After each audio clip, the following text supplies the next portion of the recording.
Okay, anyway, Doc, let's move right into business now. Talking about the culture of Liberia over the last decades, few decades now, in the last few decades, there's been a kind of nosedive decline in the Liberian culture. Talking about music, performing arts, etc. Let's talk a bit about that.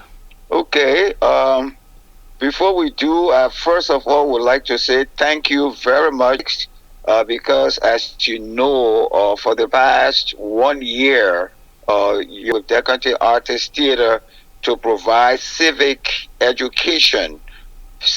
voters education for the people of Liberia, which was a private initiative of the Decanty Artist Theater organization and members of our board of directors and donors.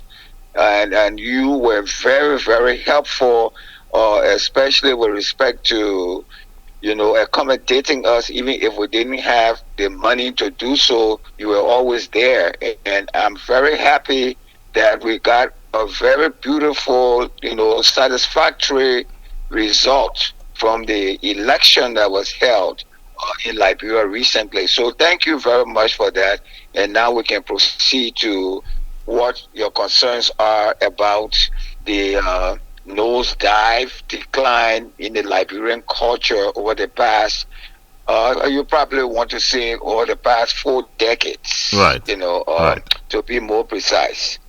Yeah, in the past 4 decades, there has been an attack on Liberian democracy. There has been a deliberate attack on the sovereignty of the Republic of Liberia by the Western world, and mainly by the United States of America. And I will, state exactly what I mean by that. So within the last 4 decades, you're talking about like from 1980, 1979, in the mid 70s up to 2023. You're talking about during the time of President Tolbert, up all the way up now to George Weah. During this period, especially during the time of President Tolbert's administration from 19, he took over in 1971 after President Tolbert Totman passed. And Totman had ruled Liberia for 27 consecutive years. And during that time, there was a lot of how you call it, patronage, where the president was everything, and that kind of contravened the structure, the Republican structure of the Republic of Liberia. And when I say Republican structure, I mean that a Republican form of government would be where you have three separate but equal branches of government. So that means that the executive branch is not supposed to be more powerful than the legislative branch, and the legislative branch is not supposed to be more powerful than the judiciary. But you see that during Totman's time, those separate responsibilities were overshadowed. But there was considerable peace as well. And one of the things that Totman did that made Liberia to be very peaceful was he had great respect for the culture of Liberia. And any leader who has respect for the culture of the country and who identifies with the indigenous people who are in the majority, you definitely will be successful, because culture, there's no security, there will be no security in any country, there will be no rule of law in any country if you don't follow the culture and customs of the people. So that was one of the reasons President Totman lasted for 27 consecutive years. At that time, Liberia was very peaceful. You could lie down in the streets of Monrovia, anywhere, and sleep, and go out and have fun and come back, in the morning, and nobody will bother you. Like that. I'm not saying that they're wearing little things here and there, incidents of, uh, killing and this and that and all of that. But overall, the country was very peaceful because President Tubman was a cultural person. He brought himself down to the people, and that's one of the reasons why he even overcame the Morovia boys, the upriver boys who were very, very powerful in politics, Barclay and all those people, Coleman and all those people, because Tubman could speak. He could identify with the people in Old Crew Town. He could go to New Crew Town. He was the people's man because he obeyed the culture. Tubman was very close to my great grandfather, Raipodia, Bilabe, Desua, Siotalu, all this, the chiefs. He would take their children and adopt them and bring them in, send them to school. So he was connected with the people. After Tubman passed in 71, then came William R. Tolbert Jr. William R. Tolbert Jr. was an enlightened despot. I will call it enlightened despot. An enlightened despot would be somebody who, is sophisticated, has a lot of experience, exposure, but, were very speedy. That's why they call him Speedy. They call him Speedy. Yeah, he wanted things to be done now. And he will provide the wherewithal to do that. But then also Tolbert was a great patron of the arts, of culture. And that's how I came out as a prominent Liberian cultural, icon. That was during the administration of President Tolbert, 46 years ago. I mean, not 46, but 49 years ago, when I received my calling as a playwright, wrote my first play and directed it at Caro High, in Yekepa, Nima County. Tolbert was the commencement speaker, and he identified with the young people of Liberia, and that's also another important aspect of national leadership. The leader of the country must always identify with the young people who are the future leaders of the country. Tolbert, regarded us, the young people, as his precious jewels. And he did not only just stop there, but he walked the talk. He developed the Youth Association of Liberia, where we had the Older Board Conference. We'll have national Older Board conferences around the country where the youth will all gather from different countries and meet one another and discuss and all of that. That was, he created national consciousness. He was also a Liberian president, first of real, American Liberian Congo person, that when he got in power, he spoke Pele. He spoke the Pele language. That was big. That's a big thing for us, the traditional people. When you identify with us and you speak the language that we speak, then we feel that you're part of us, and for you to get that support would be easier than if you separated yourself from your people and your culture. Tolbert, on several occasions, invited the Country Artists Theater to the executive mansion to perform.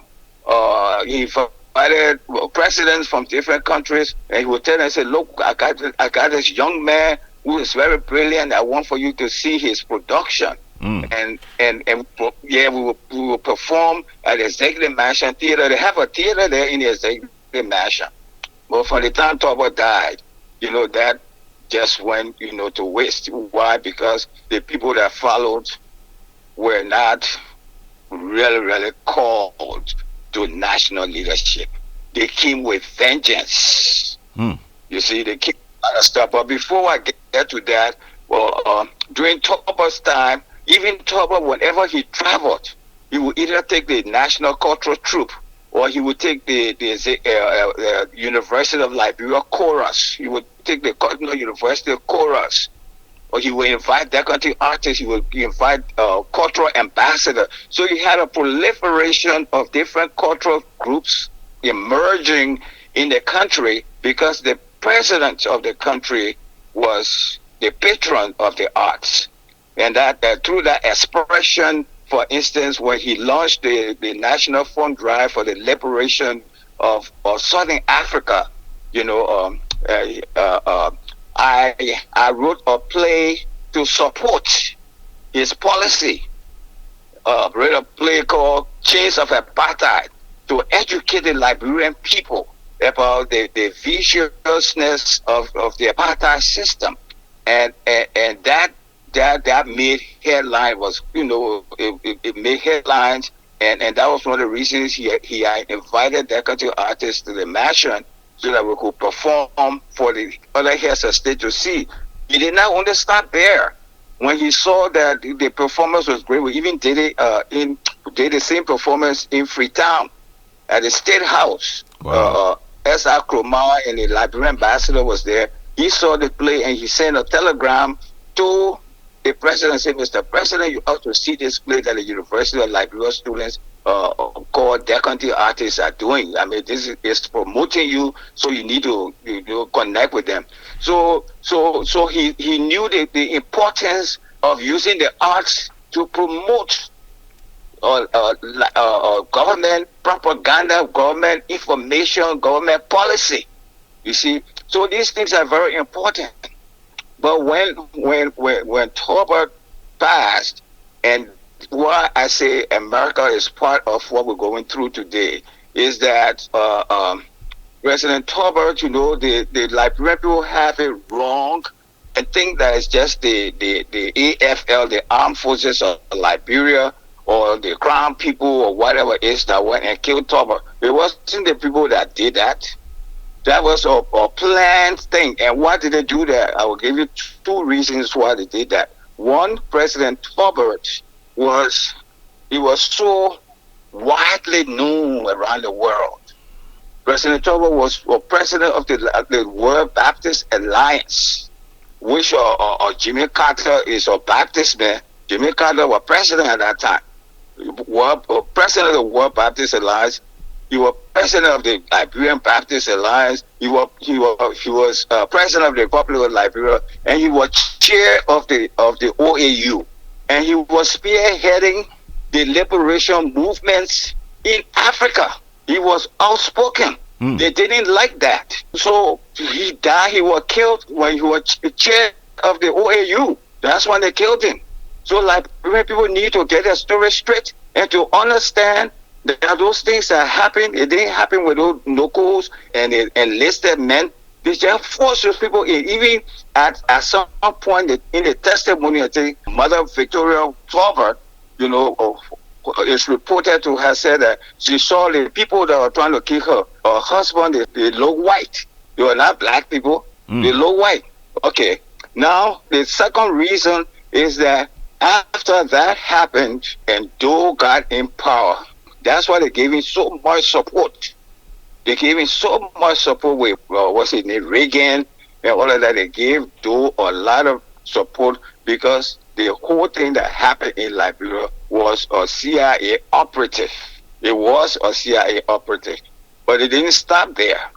They did not stop there because they wanted to destabilize Liberia, because Liberia was the only haven for all political prisoners, men and women of color. People ran away from Haiti, from Papa Doc or whatever they call him, because he was, a dictator, and a lot of Haitians, people from Jamaica and all those places. That's why they got Jamaica role. Okay. Jamaica and all those places. So how they came to Liberia. Liberia was a place where people from Guinea ran away from Sekou Touré and all of that. Fula people ran away and came to Liberia to stay, because our place was peaceful. So that destabilization of the Liberian society was planned. It was planned. One, first of all, they got rid of Tolbert, and when they got rid of Tolbert and put in and enlisted men who could hardly read, at ABC level, and putting him there.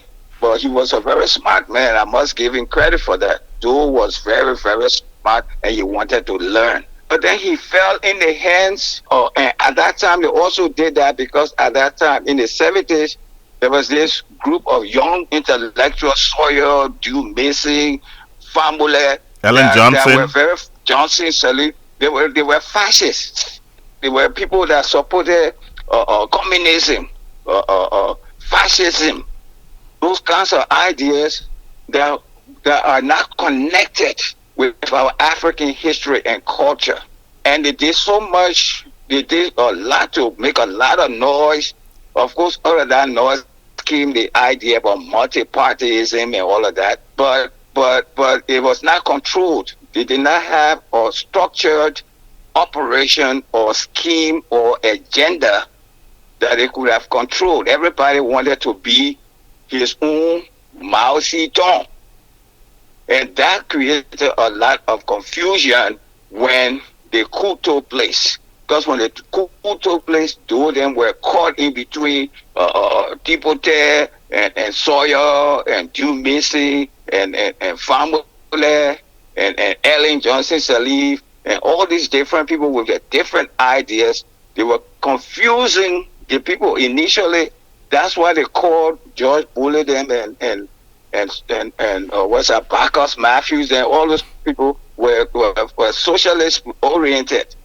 That's why they called them, the PRC called them and said, look, this here are our both people. Come and help us to do this and do that. But then they started fussing among themselves and started confusing them. So that's why they decided to say, well, but then we'll do it on our own. And doing it on their own, that's what kicked us all the way back. Okay, even at that, the country was still a little stabilized. But when the advice that they gave the PRC for them to kill 13 officials on the polls, that wasn't something that the PRC people were contemplating. But these all the children, because some of them were in jail, and it happened. And so they said, well, if you let these people go, they were in jail, were happy we could have died. So since we didn't die, they should die. But when time came, they all lay and went to Ghana, went to other places, and dumped all the trouble on Doe and the PRC people. And then consequently, it became a tribal stuff because that's how they felt they could divide and rule the people of Liberia. Now, if you look at the people of Liberia, we are interconnected culturally, historically. The whole southeastern region, there is nothing but brothers and sisters from one ancestral line. The people on the other side, the Mande speaking people, they are cousins, they are uncles and nephews to one another. Kisi, Ubandi, Vai, Loma, all those people, they're related, interrelated. You see, so when you come with this thing of talking about country and Congo and this tribe and that tribe, those things contravene the cultural values of the ordinary people. So now you can see why it continues like that. And then those are guiding power, like for instance, during the Doe time, which was 10 years, they were traditional people, but they didn't have knowledge about how important the arts were in promoting unity, in conscientizing the people. They didn't have any idea about that. You see? So it started to go down. Then it continued to go down because after Doe died, then you had the people scrambling. You had the rebels coming in. Ellen Johnson Sirleaf dictating to the rebels to destroy the mansion they were building in 3 days. She was drinking champagne and all those things. So you can see that kind of heartlessness is also not a Liberian cultural trait. Liberians are soft-hearted. We are loving people. We are not violent.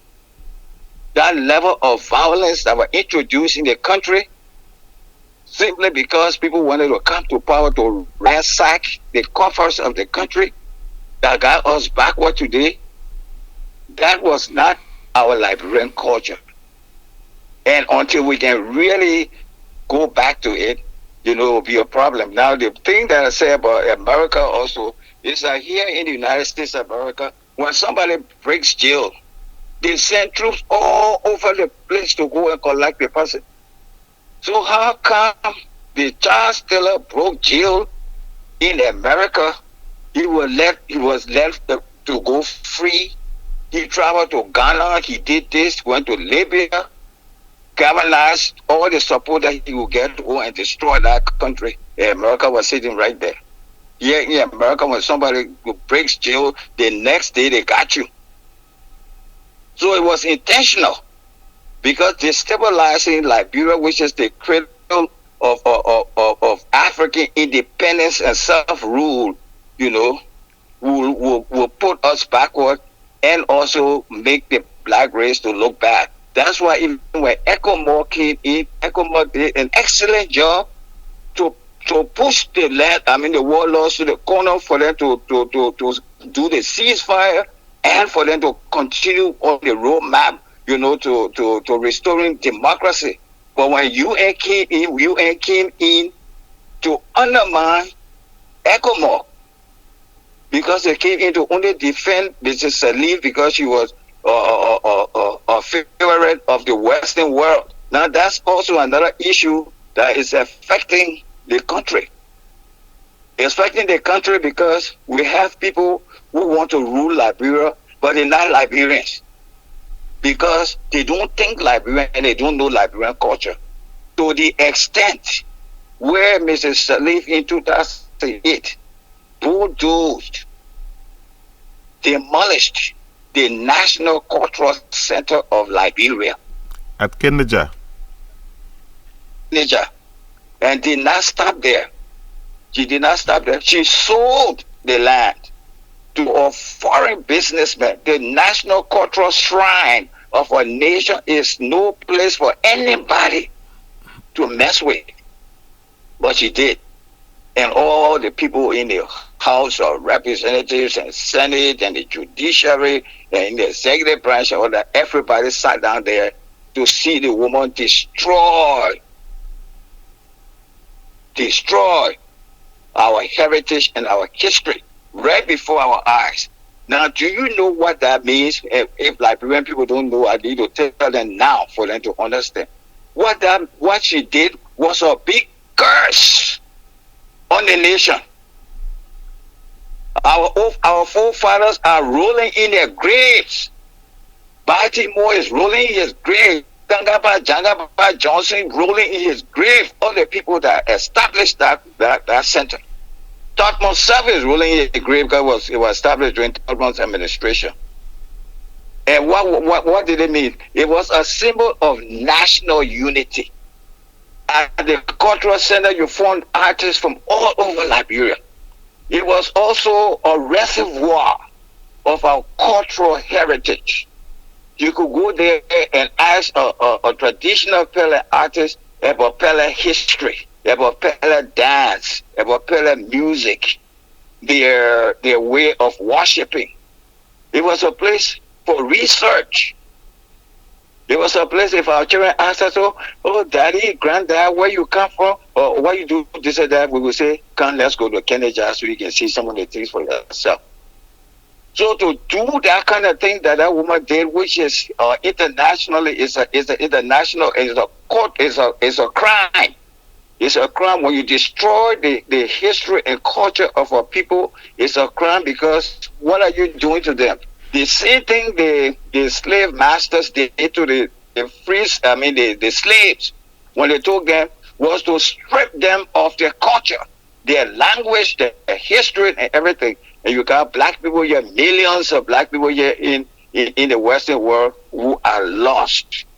And that's what she did, intentionally did, so that our children can be lost when they're having celebration for them to act like the Ghanaians or the Nigerians, other than being Liberians, because they don't know anything about being Liberian, because most of the children now over 45% of the population are children who were born during the time when they unleashed this violent culture on us. So they know nothing better. So Right. Okay. that's what it is in a nutshell.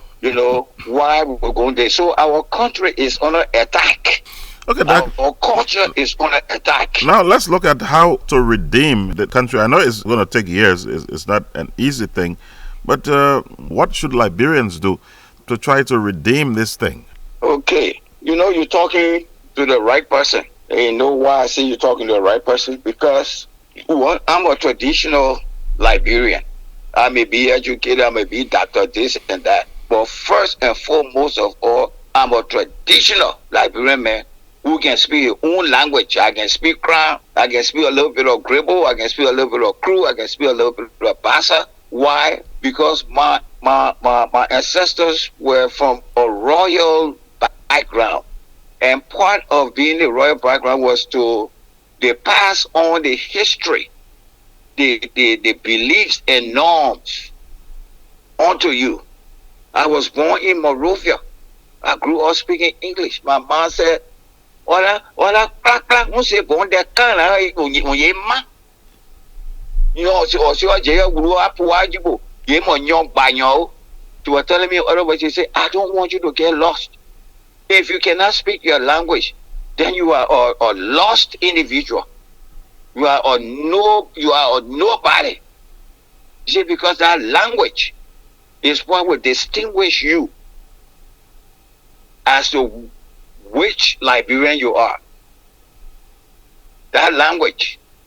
So the question that you asked, unfortunately for me, I grew. I got a little bit of experience working under the late Honorable Bati Moore. He was like a father to me. He passed that power, that knowledge, some of his knowledge, he passed it on to me because I was always under him. I was a cadet at the Ministry of Information. When they found out who I was as a playwright and all of that, the old man myself, we really became very, very close. And then I used to work along with him at the Cultural Center. So I also had an opportunity to work along with different artists, from around the country.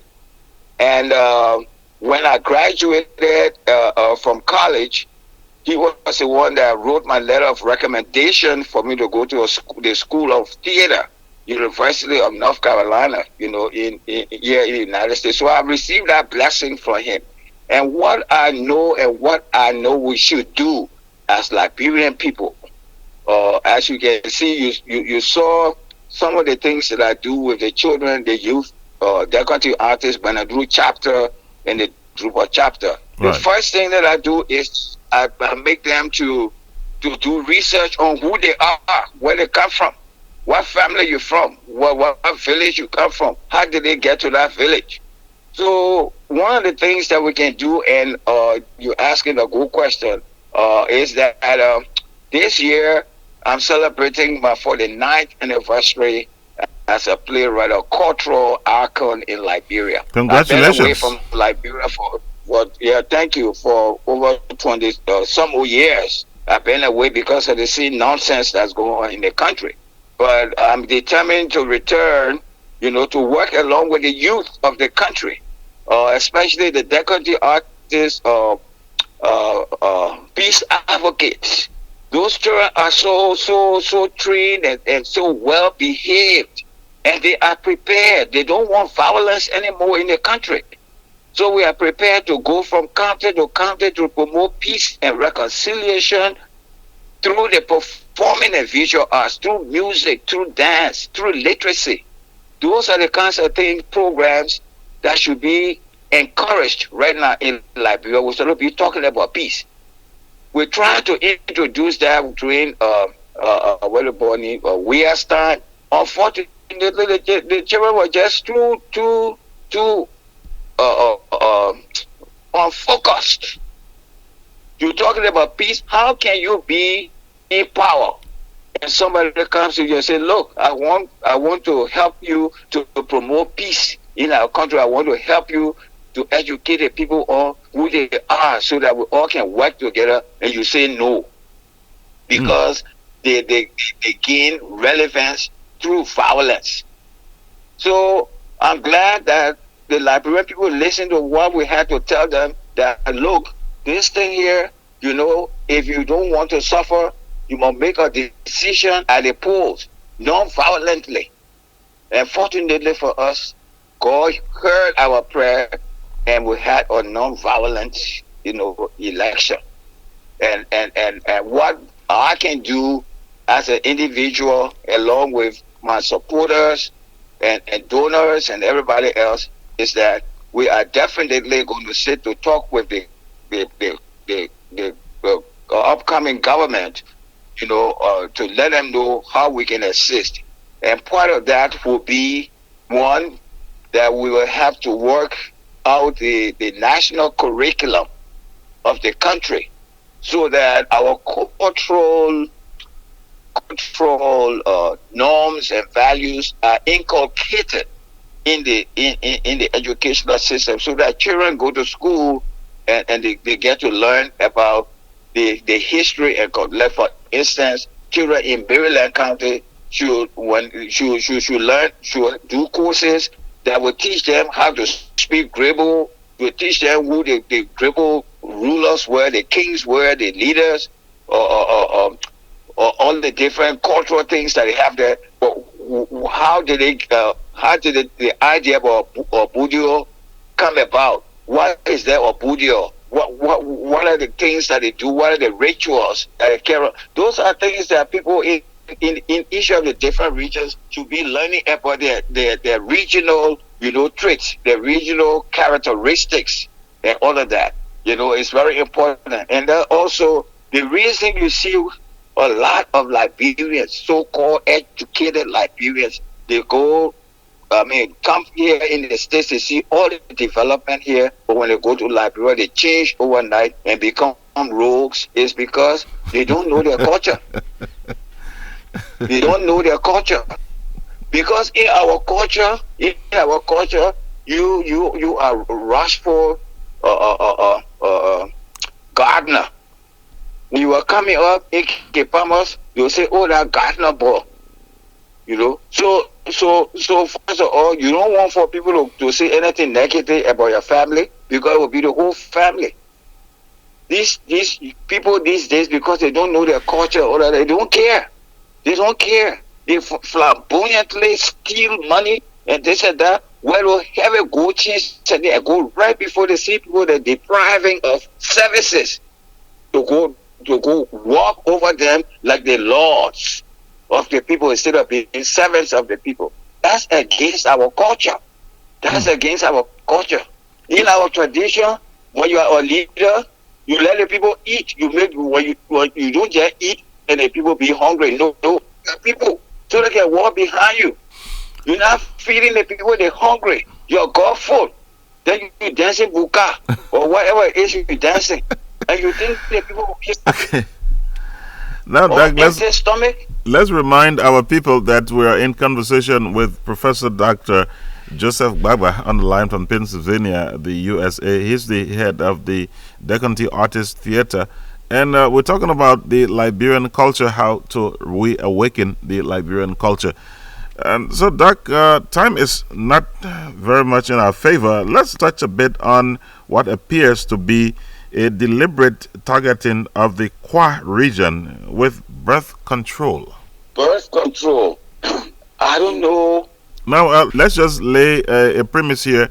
The Kwa-speaking region, especially the Southeasterners, are the least populated region of Liberia. But you have other counties and other regions that are exploding with population growth. Those counties aren't much targeted, but rather they're bringing the focus in the Southeastern region. Okay. First, let me just make it clear to the people in the Southeastern region. The people in the Southeastern region, as I told you before, it's not like other regions of the country where different people came from different places and they kind of border one another. That's not like that with the people in the Southeastern region. The Crown, the Crew, the Kribo, the Bassa people, the Dewey, and even the Bella people, their brothers and sisters' children. The brothers and sisters' children. And when they left, when they left from the east and started trekking towards the west and all of that, the people told us, you all stick together. Don't leave your brother. Be watch one another. Just stick together. That's why you see that they border one another.